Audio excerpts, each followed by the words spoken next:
Hey, this is Brett the Hitman Hart, the best there is, best there was, and the best there ever will be. And you're listening to the Smacked Raw podcast. How's it going, everyone? And welcome to the Smack Raw Podcast TLC recap episode. My name is Vince. I'll be your host. And today I'm joined by the one and only gym leader that I know, the master of water Pokemon. I'm talking about Pokemon Rob Rude himself. What's up, dude? What is going on, man? Hey, not much, Water man. Pokemon. Yeah, man. Hey, man, I felt like I had to throw that in there, man. You told me the other day that you're a gym leader now, so I felt like I needed to let people know. I did actually plan on plugging that super fast. At MMBAHQ, if there's any Pokemon trainers out there playing Sword and Shield, MMBAHQ, hit them up on Twitter. Long story short, it is a Pokemon league, and we have gym leaders, and I am one of them. Yeah, there you go. There you hit go. them up, and you can get info there. We'll leave it there. And for those who don't know, water is my arch nemesis. I'm a big fire Pokemon fan. I have Charizard tattooed on my arm.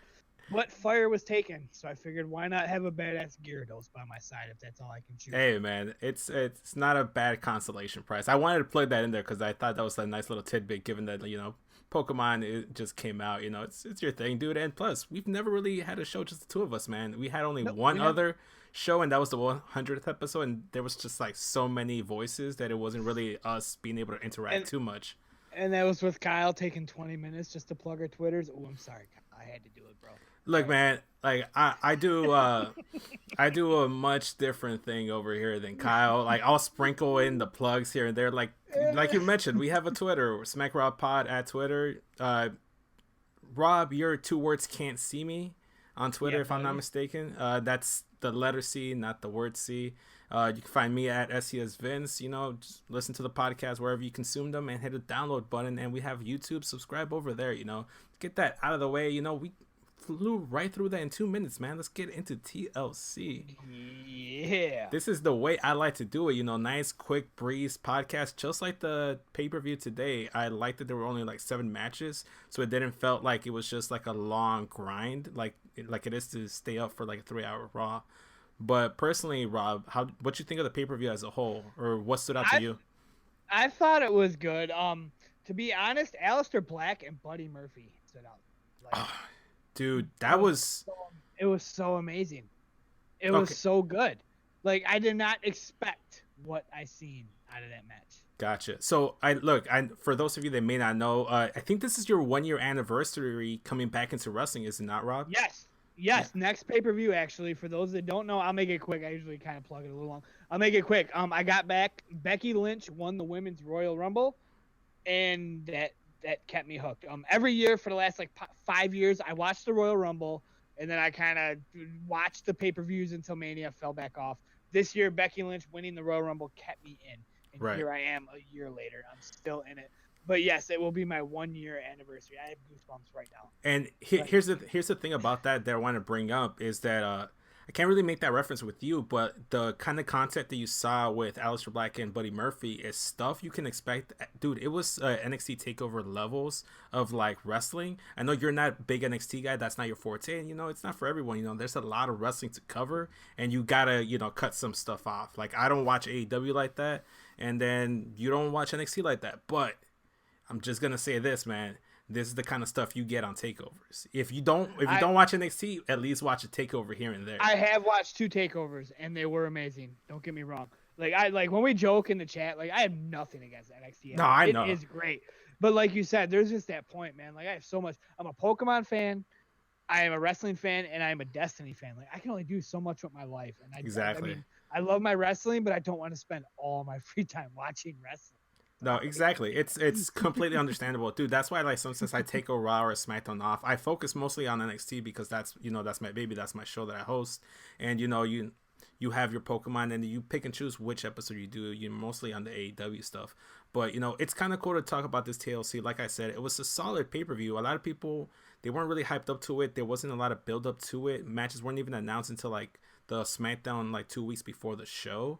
But overall, I thought it was a solid show. So why don't we just get right down to it? And it starts off with, do you want to go into the kickoff show real quick, or you just want to breeze through, or like just skip over? I mean, we can talk about kickoff. That's fine. All right, so we'll start off with kickoff too. solid Mexican luchadors, Andrade versus Humberto Carrillo. It was a rematch of their match this past Monday night on Raw. And again, Humberto picks up the win. I think the big story plot here is that it looks like they might be separating Zelina Vega from Andrade Cien Almas. What do you think? Yes. Yeah, I mean, they're definitely building up to that. Like, my wife watched with me. Like, she didn't watch everything. Like, she doesn't watch too often. She asked me what's going on and yada yada. She doesn't watch too often, but she did watch this match with me, and I have to say that she did plug. Who the hell is this Humberto guy? Like, why? Like, he doesn't look like he could be like his baby face. I'm like, he could if they ever made him a heel, like they would ruin him. He can't like he's literally a baby face. Look at this guy. you know what he needs? He needs to hit that Wade Barrett like beard thing, because you remember when Wade Barrett? Oh wait, you don't remember, but when Wade Barrett first debuted, he had like a clean shaven face, and then he grew out that beard, and now he looks like a solid heel. And then going into like even hip hop and the rap community, like you look at Drake, and when he was a clean babyface Drake, he looked kind of lame, but now with the beard, Drake looks kind of dope. I don't know how into the rap culture you're into, but that makes a big difference. And hey man, look at his cousin Angel Garza. He has a solid goatee, And then us Mexicans, man, we grow out our facial hair pretty nice, so we get a good mustache going. And maybe that's all he needs. You never know. It could be, but it's that he needs to do something. Like, I can't get behind this guy just because of that. Like, I don't know. I can't. Like, I don't know. I think I can't get behind him. He needs to do something with himself. Yeah, no, for sure. All I see is a little baby Power Ranger, and like, you can't be strong being a little baby Power Ranger. You can't do it. Come on. We'll see what they do. Cause I don't know. Like, there's something there. They had to find like his character. Like, maybe once they give the opportunity to let him like be more than just like a really good athlete and wrestler, because it feels like a generic stuff. That even guys like Mustafa Ali, Cedric Alexander, and even Ricochet, you got to give these wrestlers characters in order for them to thrive. Like Ali has taken it to a whole new level with like this, like the whole light up thing. It's a whole thing. I agree. I think he does need to find something. Maybe this feud with Andrade will help him. But big takeaway here: do you think they're actually gonna break them up? And if they do, I'm talking about Andrade and Selena. And if they do you think that's the right move? Yes, I do. I think Andrade can like thrive on his own. I really do. I personally, it's come up a few times on the show. I don't like Zelina Vega. Like, those who know me knows that I love my heels. Like, anything about, like, I love the Revival. I love Baron Corbin. But Zelina Vega, she I don't know. She's like, just go away. Right. Go away. Andrade can be his thing. He can do his thing. He doesn't need her. Sure. As for them breaking up, yes, I really do think they're going to. Like, my wife, I mentioned my wife was actually watching this with me. She kind of stopped paying attention.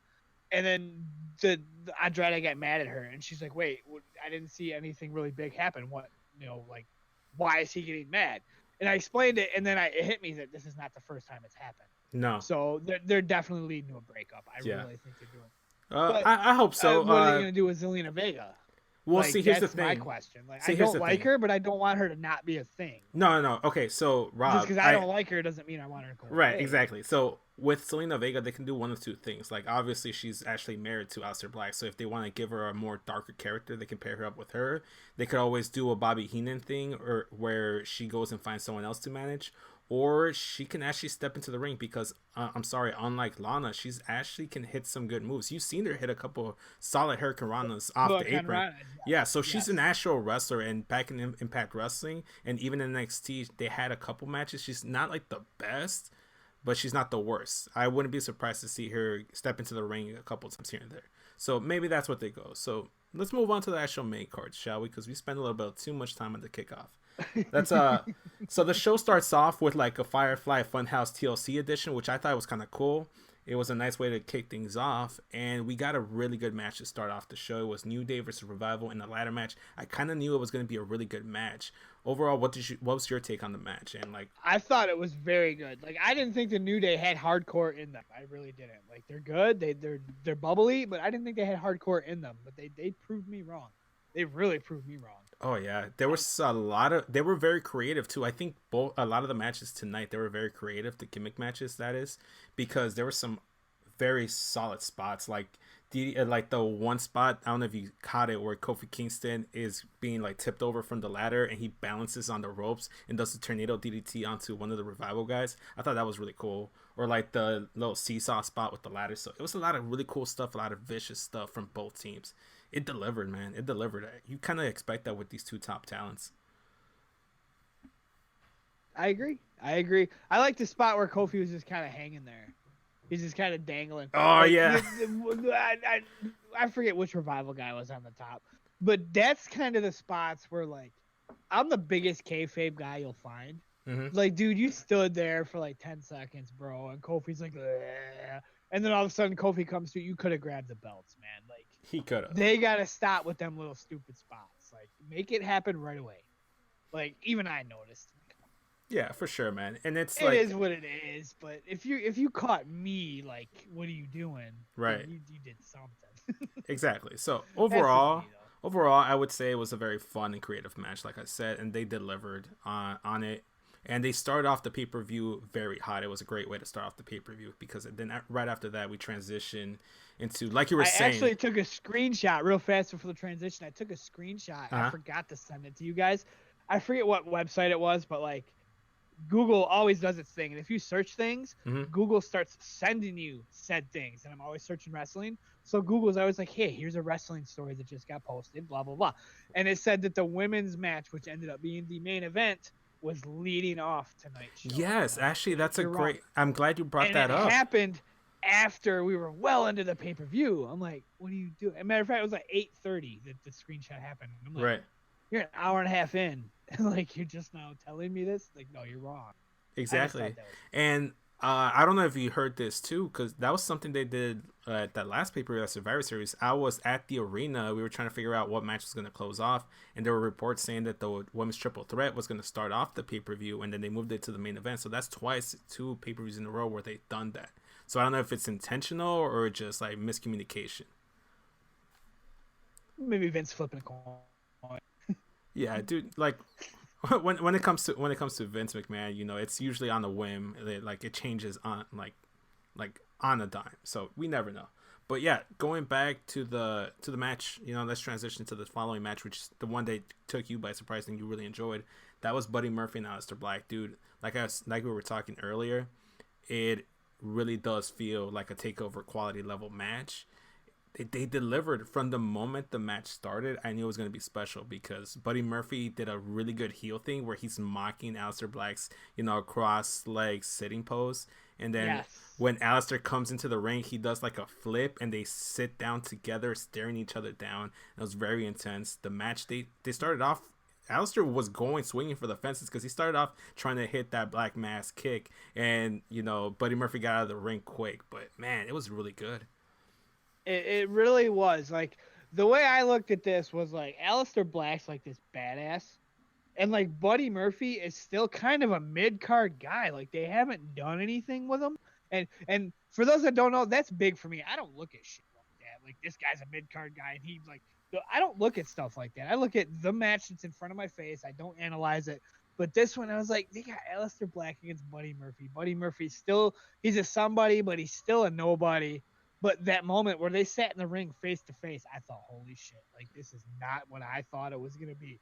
Mm-hmm. And then they went blow for blow and they mirrored, and it was so amazing. Like, Buddy Murphy leveled up tonight. He really did. He evolved into a Charizard tonight.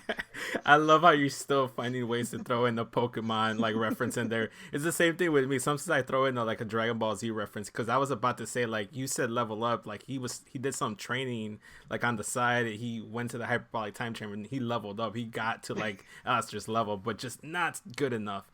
I think the one spot that I really, really liked was when Buddy Murphy, another great heel tactic, grabs Aleister's jacket and he tosses it. And I love that it hit Jerry Lawler in the face. I was, me personally, I was kind of hoping it knocked him out and he wasn't going to do commentary for the rest of the pay-per-view because, God, I can't stand him. He's so cringe. He's so cringe, man. He's from my era, and I'll defend the Attitude Era until my grave, but yeah. But yeah. He's trying too hard. He's trying too hard to beat Jerry Lawler. Yeah, at this point, it's just not. It doesn't come off like like him just trying. It feels forced, like you were saying. He's trying too really hard. Does. It really does. One thing that I noticed is that this is the second match of the night where a wrestler gets busted open. In the kickoff show, we saw Andrade get busted open, I think over his eyebrow, and then Aleister Black probably had a broken nose during that match. Yes, yeah, definitely. And I wouldn't be surprised because, man, it was physical, it was fast paced, it was very athletic, and then, oh my gosh, going back to Jerry Lawler, he could not shut up about, I think he has a broken face, he has a broken nose. How can he breathe? I'm like, Jerry, I got it. I know how a broken nose works, dude. Chill. We can see. We can see it's broken. It looks like it's inflated. It looks like he's just stuffed like cotton balls inside his nose. You know, we get it, dude. We get it. In the end, it was a victory for Aleister Black with Black Mass after like a couple like sequences where they reverse strikes. Like I said, great match, huge strike fest, and like I said, takeover level quality match, and hopefully, and that's what I was expecting with this pay-per-view. Given that it was only 7 matches, I knew they were gonna let a lot of them breathe. Yeah, there were a couple stuff, we'll get to them, where a couple stuff just didn't really hit the mark, but this one did. I do gotta plug it out there though, Aleister, the brown trunks don't work. You don't. Were they brown or were they like goldish brown? I mean, they might have been. I don't. They weren't black. Right. Come on, get with the black, dude. It just don't work for you.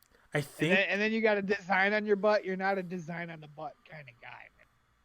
If it is, it has to be a thing where it's all black and has like some like hints of white in the back. That's yeah. Like it doesn't work for you. Okay, man. so I'm glad you brought that up too. What I got from that was like when you play like a wrestling video game and we both pick Becky Lynch and your Becky Lynch is like purple because you're player 2. Oh yeah, dude, that just screams Street Fighter and Mortal Kombat. Yes, that totally feels exactly. like you picked the alternate attire that never existed. Like you get the blue Raiden.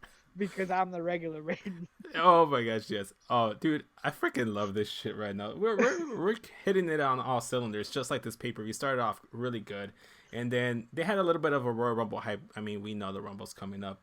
Then we go back to a Raw match. Well, I mean, we stay with a Raw match. The third match of the evening was Viking Raiders Open Challenge. You were saying it was going to be AOP.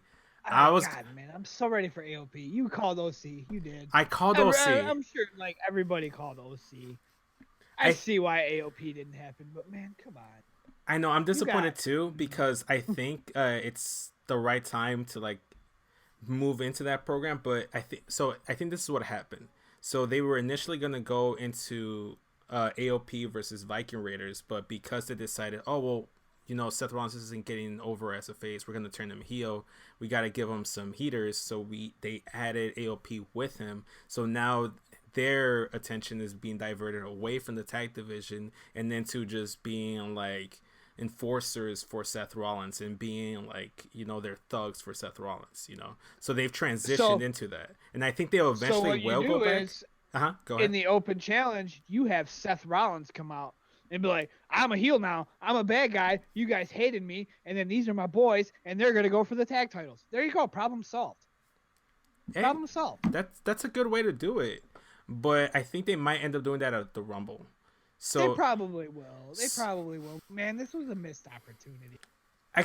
So I think it's one of those things where like they still have something they want to tell with AOP and they don't want to put the titles right on them right away. It did really feel like a placeholder like match because I love the OC. I think they're both solid guys, but this is stuff that we've already seen before. And I think exactly that's my problem with it. And I'm by it. I don't like the old. I don't like them. I don't like AJ Styles. I don't see the hype with them. I think they're boring. I really do. I think they're boring. And when their music hit, I'm like, come on. I even texted you guys in the chat. I'm like, this is the same old tired bullshit. Yeah. And then the way they ended the match, that made me even more mad. I'm like, okay, like you just said, they don't want to put the straps on AOP yet. Okay, that's well and good. Build to them taking the titles because there's nobody else going to take the titles from the Viking Raiders other than AOP. You know what they should have done? You know what they should have done? The way they ended the match, I was like, you could have had AOP in that double count out and everybody's happy. You started a feud. You know, you're talking about building it up, dude. You're talking about building it up. OC out there. Yeah, man. That's just me.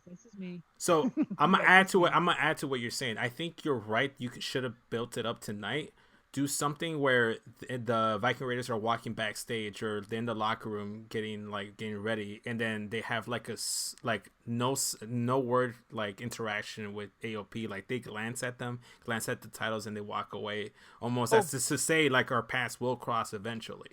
And then you tease it, and that's all you do. Solved. Like I said, it was predictable. There was the OC. The one thing of note, it ended a double count, like you were saying, and they used the KFC table to put Carl Anderson through it. I kind of had a feeling it was going to get used. When I seen the KFC table, I thought of the Vince puppet with dollar sign eyes. Oh my gosh. But I mean, is there anything else you want to add to this, or do you want to just move on? I mean, it was a good match. I don't like the OC. I don't like I mean, you said you hit it on the nail. If you would have put AOP in there somehow, you have him have a stare down in the back room, I'd be fine with it. But you missed an opportunity to start off the AOP feud. Because right now you have nobody else in the WWE that can beat the Viking but AOP. Now, the OC pinned the Raiders, right? But it was in that stupid thing at Crown Jewel, right? Yeah, exactly. So don't count. That doesn't count. That's not kayfabe. That means nothing. It means absolutely nothing. Yeah. You pinned them in this stupid 50-team match. That means nothing. Get out of here. No, and on top of that, dude, it's like right now, more so Raw than SmackDown, like their tag team division are kind of lacking. Like you have like Hawkins and Ryder, they're not relevant. You have, Street Profits, who could have been good, but they did the match on Raw. They should have just had Street Profits show up. And then OC, you've already done that, and you didn't really do anything with it. So there's no other tag teams. Honestly, I'm just gonna say it, dude. We're missing the Usos. They need to be either on Raw or SmackDown. We need the Usos back. We do. We really do. I miss them. We need the Hardy Boys back too, man. Bring them back. I saw someone tweet that. I mean, they got non-kayfabe issues, but that's beside the point. Right. Do something. Exactly. I saw someone tweet about that Matt Hardy's been on TV, obviously, and Jeff Hardy, yes. If you want to bring him back, that would be a nice pop. If you can't have the Usos, I think the Hardy Boys would have been a solid pop to get the crowd going. I'm a Jeff Hardy t-shirt that I got in my WWE loot crate recently. Oh, I think that's the same one I got. That took months to get here. Oh, it takes forever, dude. That's why I kind of canceled them. Complaining and I got my money back and I still got my loot crate, but that's beside the point. You know what? you know what, Rob? I'm gonna go ahead and say that you jinxed the situation by wearing the Jeff Hardy shirt. I think that's what happened. I think you unintentionally jinxed Jeff Hardy's reuniting of the Hardy Boys, but that's just speculation. The nipples are coming out. Oh my gosh. I mean, they might be, because your favorite wrestler, Baron Corbin, was up next taking on Roman Reigns in the TLC match, and dude, I love me some Baron Corbin. I love me some Roman Reigns, but this just wasn't it. This match just wasn't it.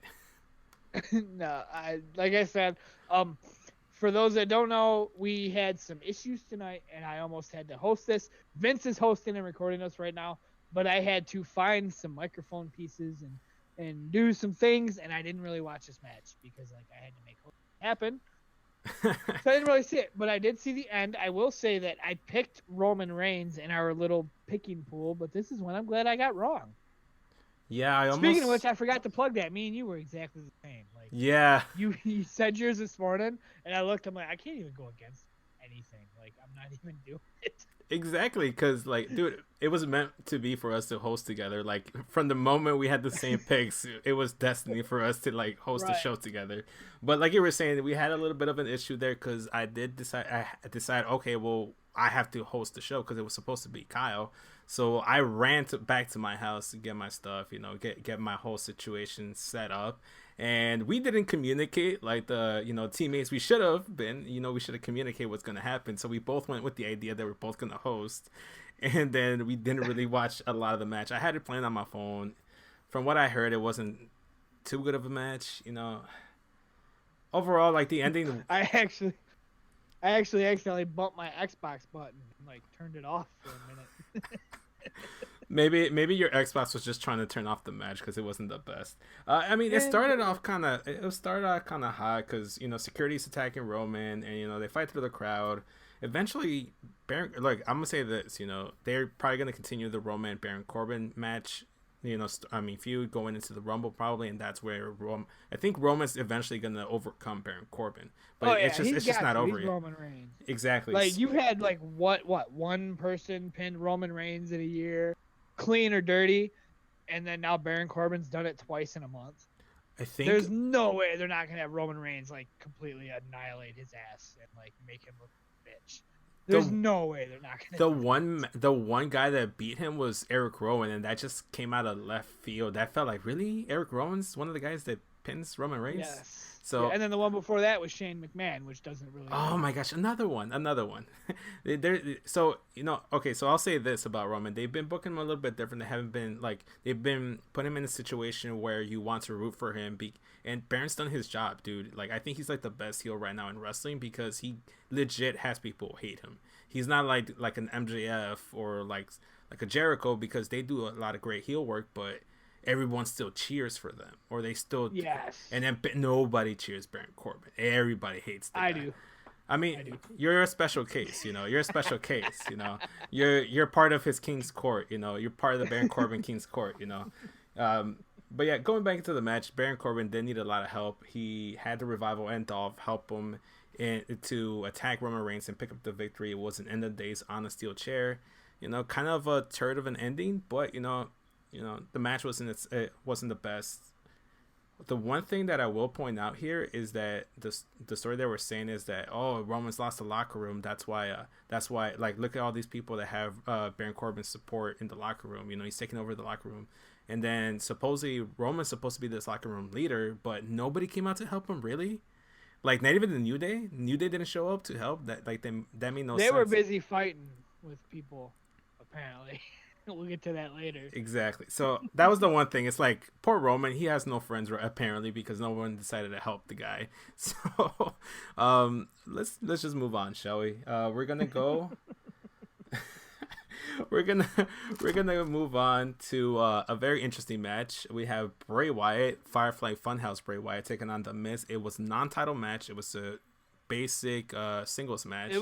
This was non-title? I thought this was for the title. No, it was non-title. They made a That's point. Stupid. That's stupid.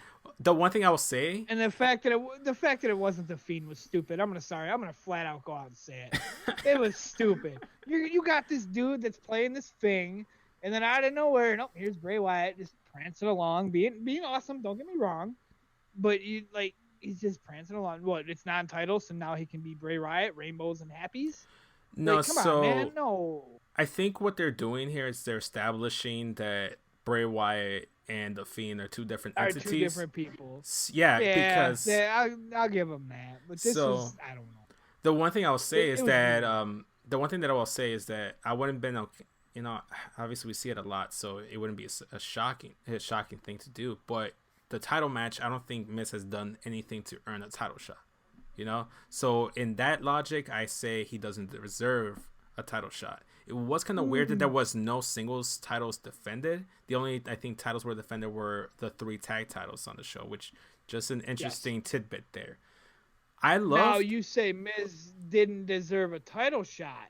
I will give you that one. Mm-hmm. I didn't care about stuff like that before, but like being an AEW guy now, I do, because they have rankings and whatever. That's beside the point. I think Miz did deserve a title shot simply because Bray Wyatt looked at the Miz and said, "Come play with me." I mean, whether you earned it or not, the champ said, "Wrestle me." That's a title shot earning right there. Like the champ said, "Come play." Okay, I think it should have been. I'm gonna counter you on that point, Rob, because he said that to Daniel Bryan too. So like, to set up their Survivor Series match, he also said, "Hey, let's play, Daniel. What do you say?" But Daniel said, "No, but I will fight you for that title." And then that's when Bray agreed. So Miz messed up. Miz should have said, "Okay, I'll do it, but put the title on the line." So we've seen in the past that if you don't ask for it, it's not going to be automatically given to you. So it should be automatically given to you. You're fighting the champ. Dude, Jungle Boy's fighting Jericho, and it's not for the title. I was so mad at that. It's so stupid. But we're not talking AEW. I'm just saying, like, personally going into this, I like the idea that it wasn't a title match, and you were saying they're incorporated 2 split personalities now, A lot of people were saying, how do you get the title off the Fiend? He's so OP. Well, that's how you do it. You sway Bray Wyatt to defend that title, and then now when you beat Bray Wyatt, you're not winning that ugly Fiend title. You're winning the blue Universal title. Yes. I'm so excited to talk about the next part because, okay, all that aside, yes, I see what you're saying. I really do. But the Fiend ended up on the Titantron, which I thought, wow, they should really do something like that to make it seem like it's two people. And then what do you know? They did it. And then Bray Wyatt, and then the thing happens, and Bray Wyatt starts saying, yeah, yo, he's here. But then it's Daniel Bryan. Oh, I love that. And his shaved beard. Now, mini story. I told you guys I just got back in January. Okay. I have paid attention since the Attitude Era till now. I have paid attention. The Yes movement. Daniel Bryan. For those that don't know, I'm a big crowd guy. Crowd chants, crowd unity. I love crowds. I absolutely love them. Being the outside guy, again, watching Royal Rumbles and WrestleManias, being in and out, Daniel Bryan standing on the ropes and getting 40,000 people to say yes all together was one of the best things that I've ever seen. I have goosebumps right now just thinking about it. Now, coming back, Daniel Bryan's a bad guy. I'm like, wait, he's a bad guy now? He doesn't yes no more? I have been waiting a year to freaking yes with Daniel Bryan, and I finally got to fully do it tonight. I stood on my couch and I yesed. That is one of the best feelings I will ever have. I have to throw it out there. The yes movement is one of the best things ever.